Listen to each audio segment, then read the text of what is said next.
Amados irmãos, neste momento convido você a abrir a sua Bíblia lá na carta de Paulo aos Efésios. Carta de Paulo aos Efésios, capítulo 2, de 1 até o versículo de número 10. Então avisamos, irmãos, que eu estou hoje um pouco emocionado, tá bom? Então, porque agora à tarde nasceu meu terceiro neto, o Noah, nasceu, tá? Com 2,6 kg. Só que ele nasceu de 8 meses, tá? Então nós queremos agradecer os irmãos aí pelas orações, tá certo? Coração de vô também sofre, tá bem? Tá? O coração aqui está dolorido, porque queria estar lá com ela, tá? Está muito longe de nós, mas graças a Deus nasceu bem. Nesse momento ela está repousando, está no quarto. Obrigado, irmão, pelas orações, tá certo? É uma coisa muito gostosa, né? Eu acho que muitos de vocês já estão sabendo pelo Facebook, assim pelo grupo da igreja, assim por diante, tá bom? Vamos ler esse texto? Vamos fazer essa leitura alternadamente para que os irmãos também possam participar da leitura. Efésios capítulo 2, de 1 até o versículo de número 10.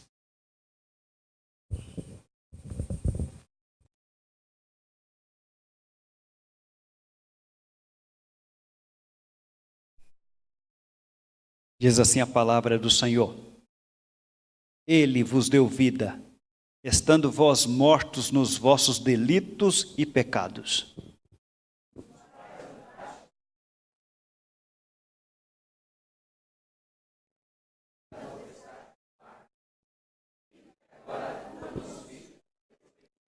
Entre os quais também todos nós andamos outrora, segundo as inclinações da nossa carne, fazendo a vontade da carne e dos pensamentos, e éramos, por natureza, filhos da ira, como também os demais.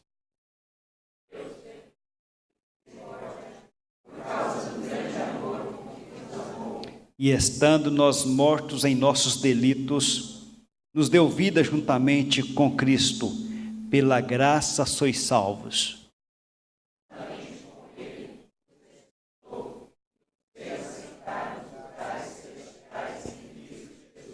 Para mostrar nos séculos vindouros a suprema riqueza da sua graça, em bondade para conosco em Cristo Jesus. Pela graça sois salvos, mediante a fé, isso não vem de vós, é dom de Deus. Não de obras para que ninguém se glorie. Pois somos feitura dele, criados em Cristo Jesus, para boas obras, as quais Deus de antemão preparou para que andássemos. Então, amados irmãos, esta carta ela é muito bonita. Então podemos ver que a carta de Paulo aos Efésios é classificada como a excelência de alta categoria teológica e também devocional. É algo espetacular para nós, para a nossa vida cristã. E ela tem sido chamada a carta que é a rainha das epístolas.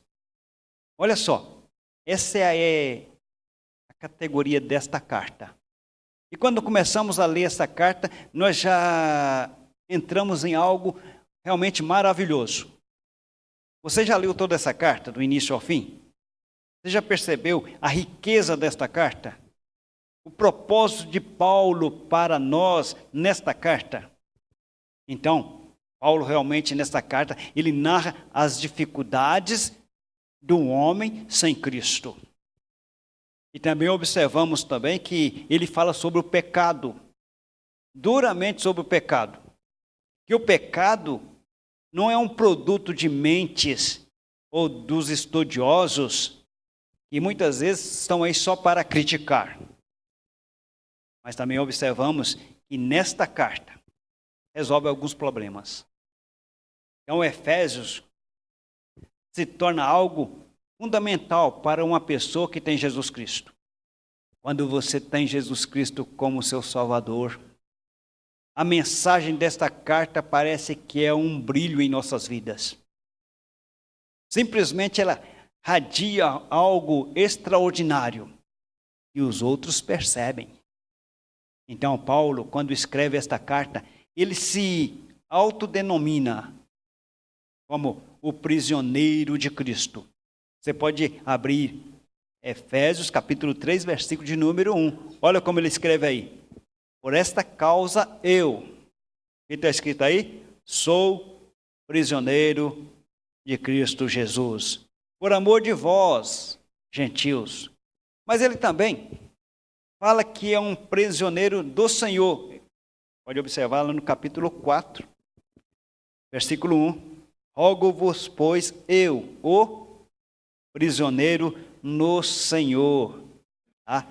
E se você for mais à frente também, ele relata que é um embaixador em cadeias. Lá no capítulo 6, versículo 20. Ele fala, pelo qual sou embaixador em cadeias. Então, observamos, meus amados, que ele está mostrando com essas palavras que ele estava na prisão. Foi na prisão, e talvez mais próximo da sua morte, que ele escreveu esta carta. Vemos que essa carta faz uma conexão muito estreita com Colossenses. Você pode observar que tanto em Efésios como em Colossenses aparece um irmão chamado Tíquico.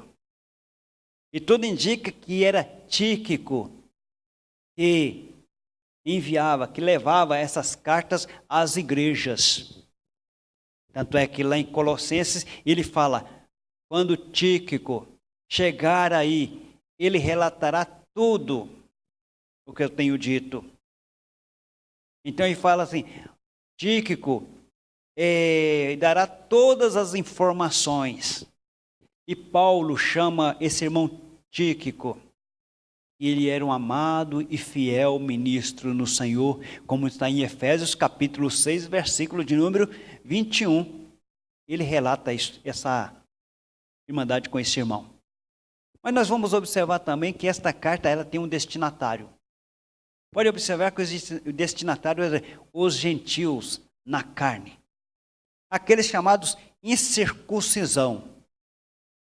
Por aqueles que se intitulavam circuncisos. Então observamos que ele está escrevendo para aqueles que eram separados de Cristo. São os alienados da comunidade de Israel. Os estranhos às alianças da promessa. Sendo que essas pessoas que ele está relatando lá atrás, simplesmente não tiveram esse contato com essa carta e nem com Cristo. Vocês podem imaginar que todas aquelas pessoas, desde a formação do povo de Deus, ou antes, eles morreram sem ter nenhuma esperança. E você pode ver isso aí em Efésios capítulo 2, versículo de número 12. Olha o que diz aí. Naquele tempo estáveis sem Cristo, separados da comunidade de Israel, e estranhos às alianças da promessa, não tendo esperança e sem Deus no mundo. No Antigo Testamento, Deus tinha um povo. O povo que era o povo dele, separado. Mas e as outras nações, que eram nações grandes? O que aconteceu com todas essas nações? O versículo diz, eles eram estranhos às alianças da promessa. Eles não tinham nenhuma esperança e sem Deus no mundo. Imagina só uma pessoa que não tem esperança. Uma pessoa que está neste mundo sem nenhuma esperança o que vai acontecer depois desta vida. Eles não tinham isto. Morriam e eram condenados. Sofriam a ira de Deus. Agora Paulo está escrevendo essa carta para eles. E quando Paulo escreve essa carta para eles, Paulo exorta-os, dizendo que não mais andeis, como também andam os gentios, como está em Efésios 4, versículo 17. Então observamos que Paulo realmente tinha uma preocupação com aqueles que eram gentios. Tanto é que ele era chamado o apóstolo dos gentios. Então, Paulo realmente escreveu esta carta com um estilo bem diferente das demais cartas dele. Nas outras cartas, são escritas para atender situações bem definidas. Aqui, nós podemos observar que Paulo inicia a sua carta com um breve prefácio e saudação. E logo em seguida, ele já entra em algo espetacular, falando sobre doutrinas, teologia, até no capítulo 4. E a partir do capítulo 4, ele começa a falar sobre a prática daquilo que está nos 3 primeiros capítulos. Porque uma mensagem bíblica lida, uma mensagem bíblica aprendida e não praticada, simplesmente se torna nula. A Bíblia e a mensagem tem que ser praticada no nosso dia a dia. Então veremos nesta carta que Paulo, muitas vezes, ele começa uma frase e essa frase é longa. Então você pode observar que ele começa essas frases longas e sinuosas. Pode ver, Efésios capítulo 1, de 3 até o versículo 14, começa, só lá no 14 que ele coloca um ponto. No meio é ponto e vírgula. Em Efésios, capítulo 1, de 15 a 23, a mesma coisa. Não sei se você já reparou isto. Também Efésios, capítulo 2, de 1 a 9. Efésios, capítulo 3, de 1 a 7. Efésios realmente se tornam um poema em prosa. Tudo é bem diferente do estilo normal de Paulo, devido à sua destinação. Para quem ele está escrevendo? Para quem ele está mandando? Então ele escreve desta maneira. Então, meus amados irmãos, o pensamento desta carta e o seu desenvolvimento, ele se torna algo espetacular. Pode observar que Paulo aqui, ele está mostrando alguma coisa que estava escondido e que agora está sendo desvendado. No capítulo 1, de 9 até o versículo de número 10, diz assim: desvendando-nos o mistério da sua vontade, segundo o seu beneplácito que propusera em Cristo, de fazer convergir nele, na dispensação da plenitude dos tempos, todas as coisas, tanto as do céu como a da terra. Desvendando o mistério. Que mistério é este? E observamos que essa palavra mistério, ela aparece outras vezes. Um mistério que estava oculto. E agora Paulo está simplesmente dizendo, foi revelado. Já foi revelado esse mistério. Então, meus amados irmãos, e este mistério, o que é? Ele simplesmente está falando para nós. A manifestação, a encarnação do nosso Senhor e Salvador Jesus Cristo. É aquele mistério que lá no passado, os profetas simplesmente apontavam para o futuro. O profeta Isaías sempre dizia, naquele dia, algo vai acontecer. O profeta Miqueias também diz, naquele dia. E realmente esse dia chegou. E esse dia era a manifestação do Senhor Jesus Cristo. E aqui simplesmente esse mistério foi desvendado. Então, meus amados irmãos, Efésios fala realmente que todas as coisas estão em Cristo Jesus. E o homem sem Cristo vive na desunião e na desarmonia. Então observamos que em cada homem existe uma tensão muito forte. E essa tensão ele mesmo não pode compreender. Cada homem dentro de si é como se fosse uma guerra. Ele está travando uma guerra consigo mesmo. Porque simplesmente ele comprou briga, ele está realmente longe de Deus. Um homem longe de Deus é um homem em guerra. Então observamos que ele fica dividido entre o desejo para o bem e o desejo para o mal. Ele odeia os seus pecados, mas ao mesmo tempo pratica os seus pecados. Então, meus amados irmãos, muitas vezes ele está realmente em desarmonia com esse Deus. E Deus simplesmente está chamando este homem à comunhão com ele, porque ele está afastado. E nós vemos claramente nesta carta que Paulo está chamando, convidando a voltar. Então observamos que neste mundo sem Cristo só há desunião, só há guerra. E essa desunião não é o propósito de Deus, porque Deus nos chamou à união. Deus nos chamou para que vivamos em unidade. E todas as coisas têm que convergir para Cristo. E o que nós estamos vendo hoje no mundo? Guerras, mortes. O que nós estamos vendo no nosso país? Corrupção. O que nós estamos vendo no nosso país? As drogas nos bairros, nos grandes centros. É isso que nós estamos vendo. Nós estamos vendo hoje na Síria crianças sendo envenenadas. Uma população sendo dizimada por veneno. Simplesmente para satisfazer um ditador. Não tem harmonia, porque não querem aquele que pode trazer união para nós, que é Jesus Cristo. Então, nessa carta, realmente, Paulo fala que em Cristo nós nos unimos todas as coisas. Se estiver fora de Cristo, não existe realmente essa união. Por que realmente Paulo fala sobre unidade nesta carta? Paulo era um cidadão romano. E ele era um cidadão romano com muito orgulho. Paulo conheceu o Império Romano. E depois da sua conversão, sua missão era praticamente agora realizar aquilo que Cristo queria. Então, Paulo, realmente em Roma, na cidade imperial, ele sabia que Roma realmente se unificou todos os países.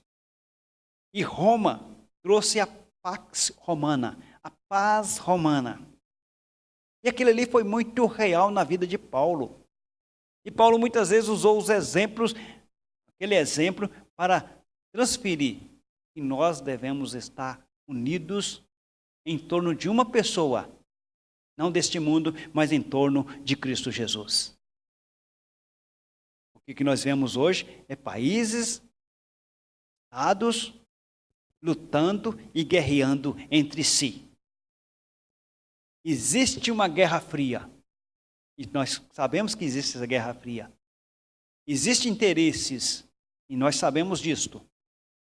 Mas só que o nosso interesse maior é o Senhor Jesus Cristo. Então, é possível realmente que Paulo, lá em sua prisão, Paulo viu realmente a igreja. E viu a igreja como uma unidade.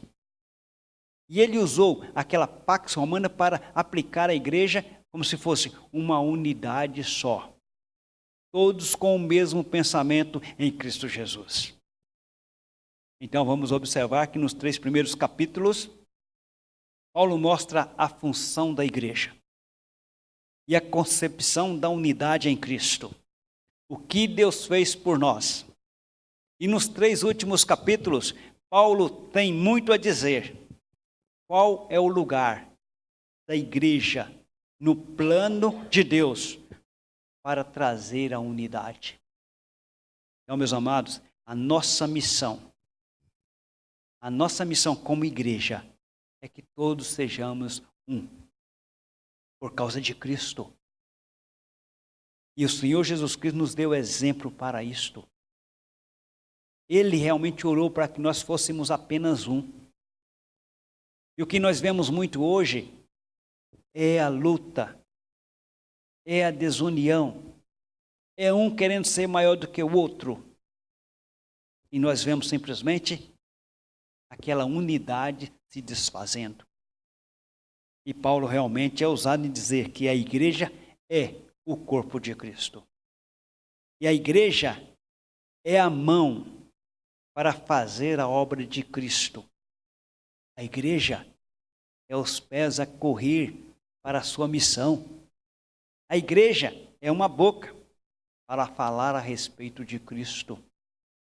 Então, meus amados, nós observamos o quê? Que Cristo é o instrumento de Deus para a reconciliação. E em segundo lugar, a igreja é o instrumento de Cristo para a reconciliação. Então, a igreja deve levar Cristo ao mundo. Mas qual mundo? O seu mundo. Qual que é o seu mundo? A partir do momento que você sair daqui, o seu mundo começa. O seu mundo começa na sua casa, o seu mundo começa no seu serviço, no seu lazer, por onde você andar. É o seu mundo, e neste mundo você deve levar Jesus Cristo. É isso que Paulo simplesmente está dizendo. E nós vamos observar que Paulo, apóstolo do Senhor Jesus, e ele fala, por vontade de Deus, ele é apóstolo do Senhor Jesus, por vontade de Deus, para transmitir as grandezas de Deus aos gentios.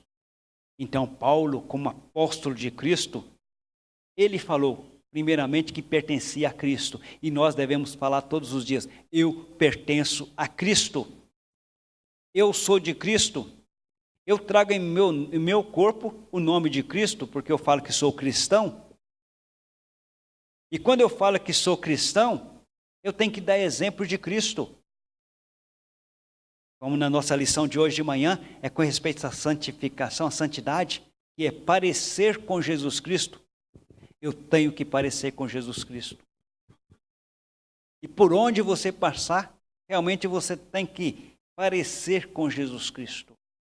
Lá no Antigo Testamento, simplesmente tinha um homem de Deus. O homem de Deus passava pelas ruas e as pessoas apontavam, ali está indo o homem de Deus. E hoje, será que alguém pode apontar na rua e ver o homem de Deus? Será que pode dizer, ali está indo um homem de Deus, uma mulher de Deus, um jovem de Deus? Mas Paulo também quis dizer que foi enviado por Jesus como um apóstolo, como um missionário, para falar das grandezas de Cristo. E Paulo possui um poder delegado por Cristo. Então, o cristão, ele é um representante de Cristo no mundo. Então, nós não podemos deixar de realizar a nossa missão. Mas Cristo não nos deixou simplesmente no mundo. Ele também nos deu o quê? Poder. Esse poder vem dele e não de nós mesmos. Então, simplesmente, Paulo, quando começa este livro, ele fala... Ele usa a palavra graça a vós outros e também diz paz. Duas palavras que realmente aparecem em suas cartas. Graça e paz. Graça, todos nós já conhecemos. É aquele favor não merecido. Tá? Mas nós vemos nessa palavra também uma beleza. Uma beleza da vida cristã. Como é bom você complementar o irmão dizendo graça e paz. A paz que aparece aqui não é a paz fabricada, forjada pelos homens. É uma paz que está em nosso coração. É uma paz que nós transmitimos para os outros. E para transmitir essa paz para as outras pessoas, nós devemos ter a paz de Cristo. Eu não posso dar uma coisa que não tenho. Muitas vezes o homem está cheio de guerras. Coração realmente com a ira intensa e simplesmente complementando as pessoas com graça e paz, ou a paz do Senhor e assim por diante. Enquanto ele precisa ter um encontro com Cristo e viver essa vida com Cristo para poder doar ao outro a paz. E também paz, meus amados irmãos, não significa que não vai haver guerra. Mas quando você estiver em paz com Cristo, as guerras podem acontecer. As lutas virão, mas você tem paz com Cristo. Quando você tem paz com Jesus, o mundo pode estar em guerra e você vive tranquilo. Então, amados irmãos, temos que ter essa paz no coração. Então, faz parte da vida cristã essa paz.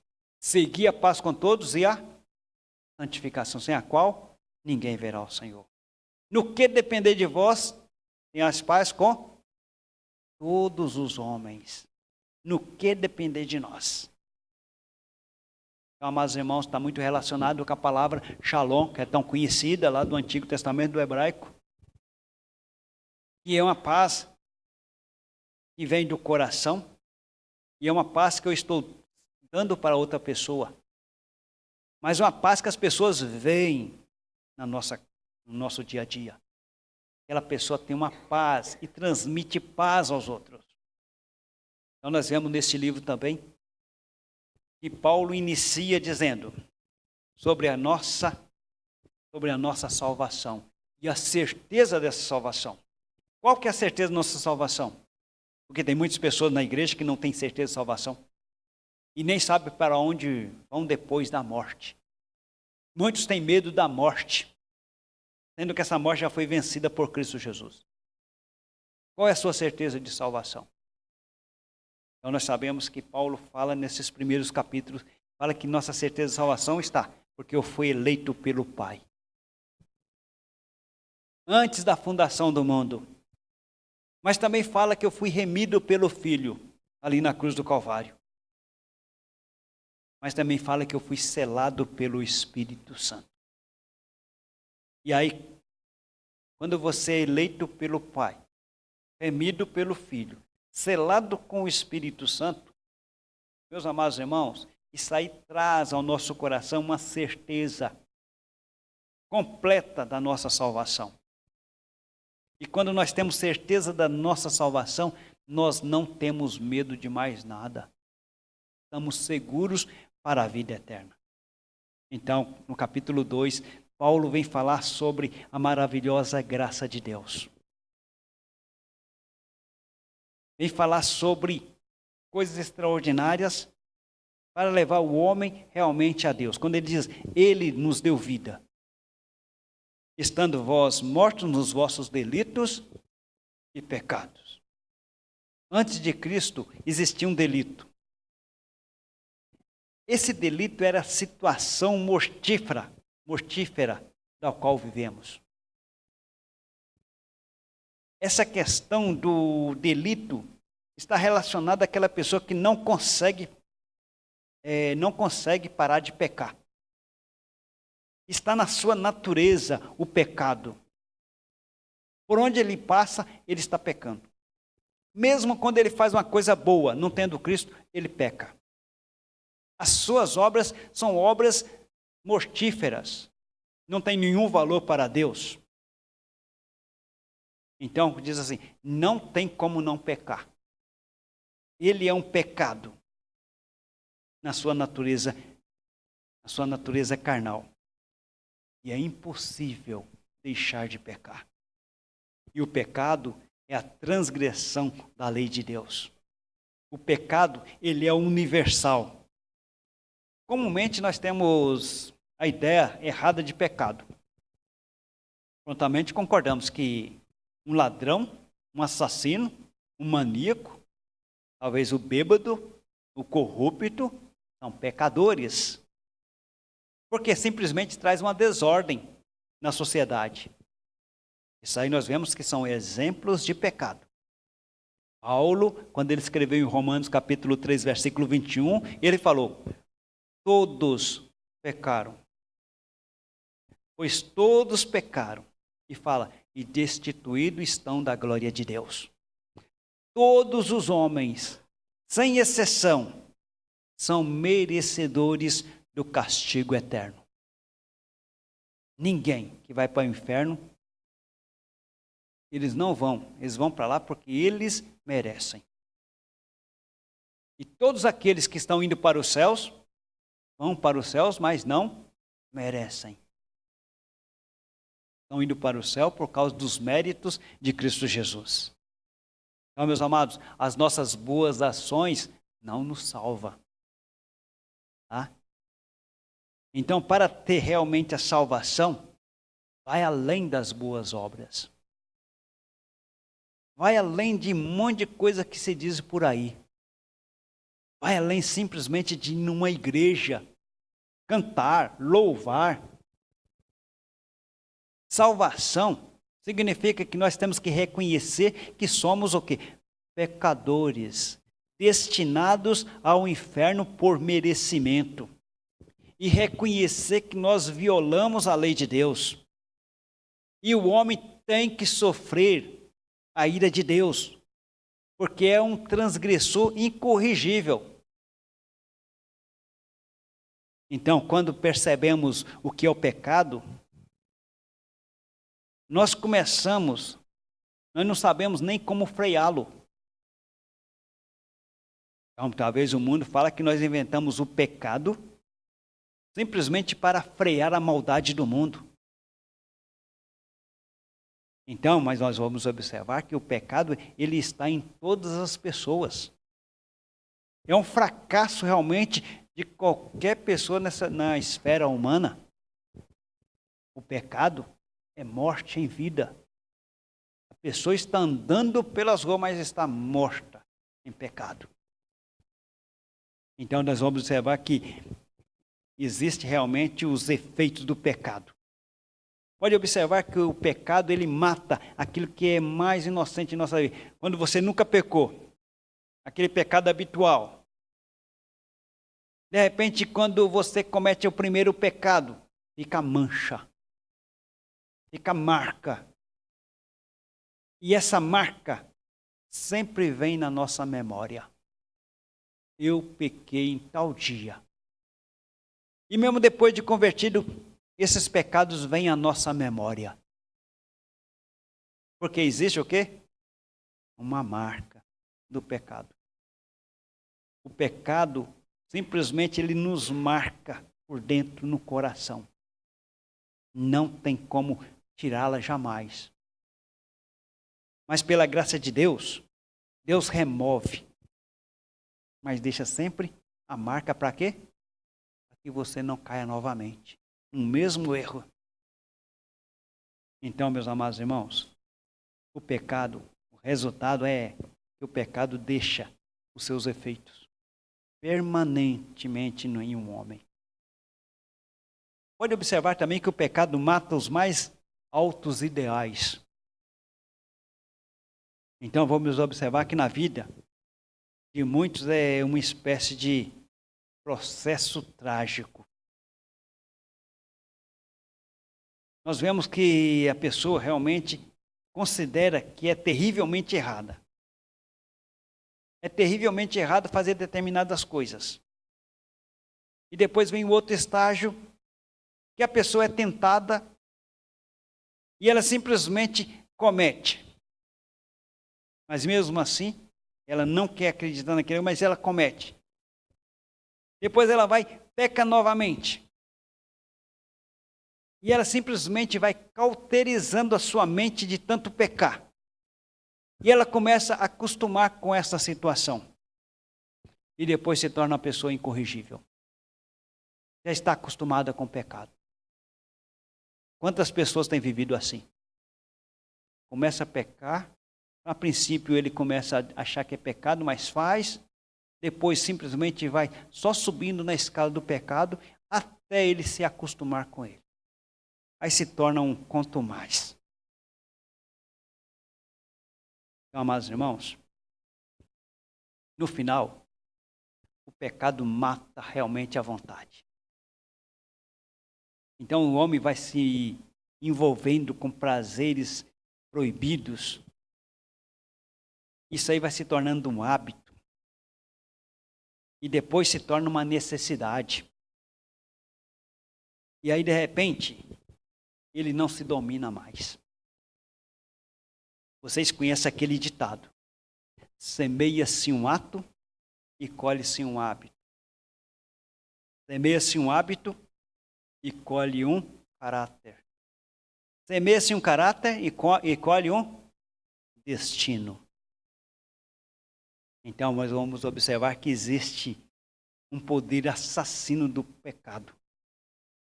Ele mata realmente a nossa vida. E aí, de repente, ele mata os mais altos ideais. E aí, por fim, mata a nossa vontade. Então, Paulo aí está falando de uma pessoa sem Cristo.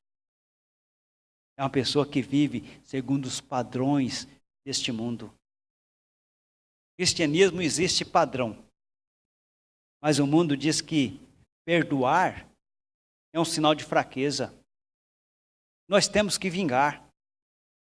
E Jesus Cristo não nos ensinou a vingar. As exigências do cristianismo é amar até mesmo nossos inimigos. Mas o mundo disse, o sinal de um homem é que ele seja útil a seus amigos e terrível para os seus inimigos. A essência do mundo mudando, como alguém afirmou, ele sabe o preço de tudo e o valor de nada. O motivo do mundo é lucro. O cristão é dinâmico e tem prazer em servir. Então, essa vida deste nosso mundo. Você pode observar que Paulo fala que as pessoas estão simplesmente obedecendo ao príncipe do ar. Para nós, que esse negócio de príncipe do ar é meio estranho. Mas para aquele povo, da época em que Paulo vivia, era algo normal, que eles criam realmente. E criam nos demônios que estavam ao redor, acima. Ele simplesmente vivia pensando nesses demônios e com medo desses demônios. Eles acreditavam que o ar estava tão cheio com esses demônios que não havia nenhum espaço sequer para inserir qualquer coisa. Lewis, um escritor conhecido, ele fala, se nós pudéssemos ver os demônios que estão sobre nós, seria impossível ver a luz do sol. E vemos que os incrédulos estão simplesmente obedecendo a esses demônios. E Paulo está dizendo aqui que é uma característica do mundo. É uma vida caracterizada por desobediência. É uma vida realmente que está à mercê dos desejos. Simplesmente desejos para o mal. E coisas proibidas. Coisa que Deus proíbe, que a palavra proíbe. Então, de repente, nós vamos abrir as nossas Bíblias lá em Gálatas capítulo 5, versículo 19. E Paulo começa também a dizer o que eles realmente gostam. Ora, as obras da carne são conhecidas. Paulo, quando escreveu para os Gálatas, esses Gálatas, eles estavam crendo em muitas coisas e também vivendo na carne, vivendo no pecado. E Paulo escreve, as obras da carne são conhecidas. E aí ele começa a colocar um monte de coisas. Prostituição, impureza, lascívias, idolatria, feitiçaria, inimizades, porfias, ciúmes, iras, discórdia, dissensões, facções, invejas, bebedice, glutonaria e coisas semelhantes a estas.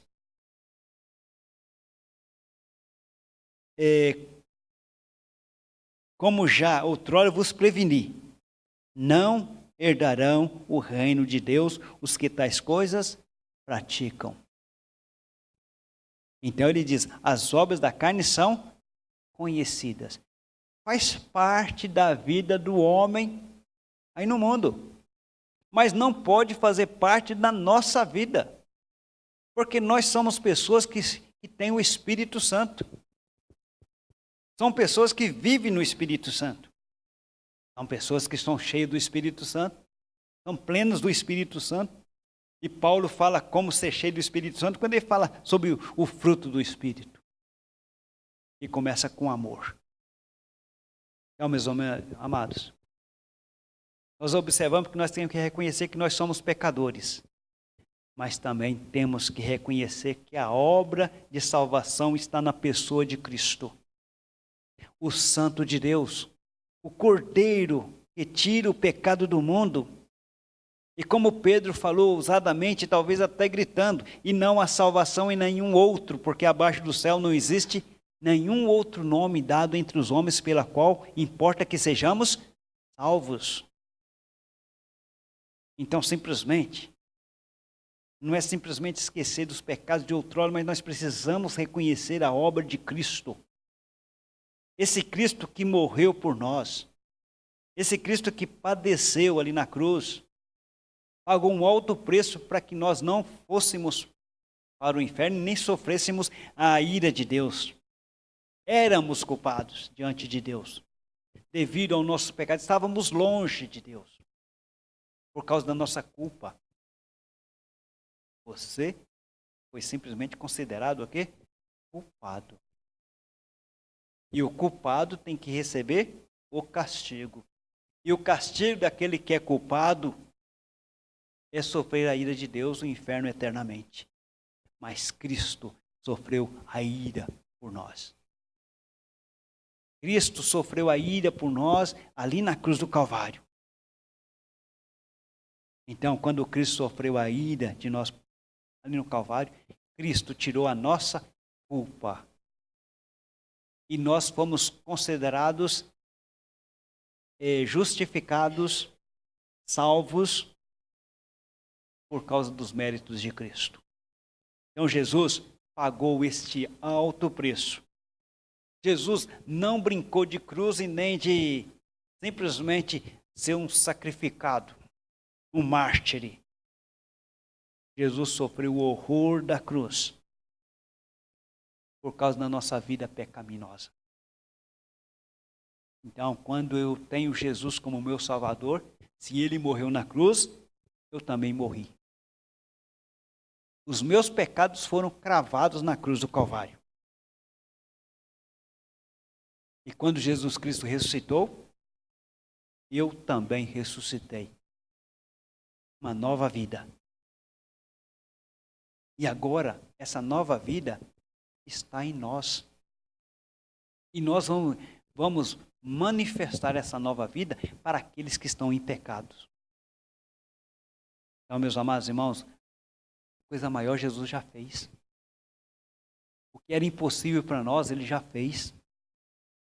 Ele simplesmente morrendo na cruz nos deu vida nova. Agora, simplesmente estamos nesse mundo com uma missão. Falar dele àqueles que estão perdidos. Essa é a nossa missão. Essa é a nossa missão ao sair daqui, falar de Jesus para o outro. Nós vemos na igreja, adoramos, cantamos, louvamos, temos comunhão uns com os outros, falamos até mesmo de Cristo uns para os outros, mas depois chegamos no mundo, fechamos as nossas bocas com relação a Jesus Cristo. Temos medo de falar de Jesus para as outras pessoas, para aquele que não teve vergonha de morrer em uma cruz. Aquele que simplesmente morreu numa cruz, quando todos estavam ali, aplaudindo, ele não teve vergonha. Então Jesus já pagou este preço. E a Bíblia diz, porque pela graça sois salvos, mediante a fé. Isso não vem de vós, é dom de Deus. Não de obras, para que ninguém se glorie. Então nós somos salvos pela graça maravilhosa de Cristo. Você é salvo por essa graça. E nós simplesmente temos que nos gloriar. Não em nós mesmos, mas nós temos que nos gloriar em Cristo Jesus. Jesus nos amou de uma maneira grandiosa. E lá em João capítulo 13, versículo 1, você pode abrir para nós aí, em João capítulo 13, versículo de número 1. João 13, principalmente o finalzinho. Ora, João 13, versículo 1. E diz assim: ora, antes da festa da Páscoa, sabendo Jesus que era chegada a sua hora de passar deste mundo para o Pai, tendo amado os seus que estavam no mundo, amou-os até o fim. Jesus Cristo nos amou até o fim. Tá? Isto é amor. E Ele te ama. Deus te ama em Cristo Jesus. Porque fora de Cristo, Deus realmente te odeia. Mas em Cristo, Ele te ama. Então nós temos que olhar para Cristo. Seguir a Cristo e viver para Cristo. Hoje e sempre. Que Jesus abençoe a sua vida. Que Jesus te guarda. E que você tenha realmente certeza da sua salvação. Porque o preço já foi pago. Nós não sofremos nada para a nossa salvação. E nós não tínhamos nem o que fazer, para falar a verdade. O que você poderia fazer pela sua salvação? Nada. Mas Cristo fez o impossível para que pudéssemos estar com Ele nos céus. E daqui a pouco estaremos lá, nos céus com Jesus. E Jesus abençoe você. E Jesus o guarde. Neste momento, vamos orar? Vamos nos colocar de pé? Vamos orar ao nosso Deus? Falar com Ele? Como está a sua vida com Cristo? Você é um crente, aquele crente só de domingo? Você é um crente que muitas vezes só vem na igreja para bater cartão? Que tipo de crente você é? Você realmente já fez uma análise da sua vida? Já examinou a sua vida para ver se você realmente está em Cristo Jesus? Paulo fala, né, aos Coríntios, examinai-vos a vós mesmo. Examinai se você realmente está em Cristo ou se já está reprovado. Como está a sua vida? Ore a Deus nesse momento. Vamos nos fortalecer na palavra de Deus e na oração e na comunhão. Oremos. Senhor Deus e Pai, nós te agradecemos por tudo que o Senhor fez por nós ali na cruz do Calvário. Nós te agradecemos, ó Pai, pelo teu amor. Teu amor demonstrado ali na cruz. E nós te agradecemos, ó Pai, porque o Senhor nos alcançou em Cristo Jesus para uma nova vida, para uma nova missão. Então, ó Pai, neste momento, fortalece as nossas vidas. Que o Teu nome seja engrandecido em cada um de nós. E que o Senhor seja glorificado em nós. Na Tua igreja. Tua igreja que é uma igreja que foi comprada por um alto preço. Nós te agradecemos, ó Pai, porque o Senhor nos deu tudo de graça. O Senhor nos deu o céu de graça. E nós não merecíamos. E nós te louvamos e te agradecemos por tudo que o Senhor fez por nós ali. E neste momento, ó Pai, nos leva para os nossos lares, para os nossos trabalhos, estudo, lazer, mas que nós sejamos missionários em todos estes lugares. Que nós possamos, ó Pai, falar do Senhor ousadamente. E que a nossa vida, ó Pai, seja uma vida de exemplo para outras pessoas. Que o mundo, ó Pai, possa olhar para nós e glorificar o Teu nome. Então, ó Pai, nos guarde de cair em tentação. Nos guarde, ó Pai, de pecar contra o Senhor. Então, ó Pai, nós dependemos totalmente do Senhor. Nós carecemos de Ti. Em nome de Jesus que nós oramos. Amém.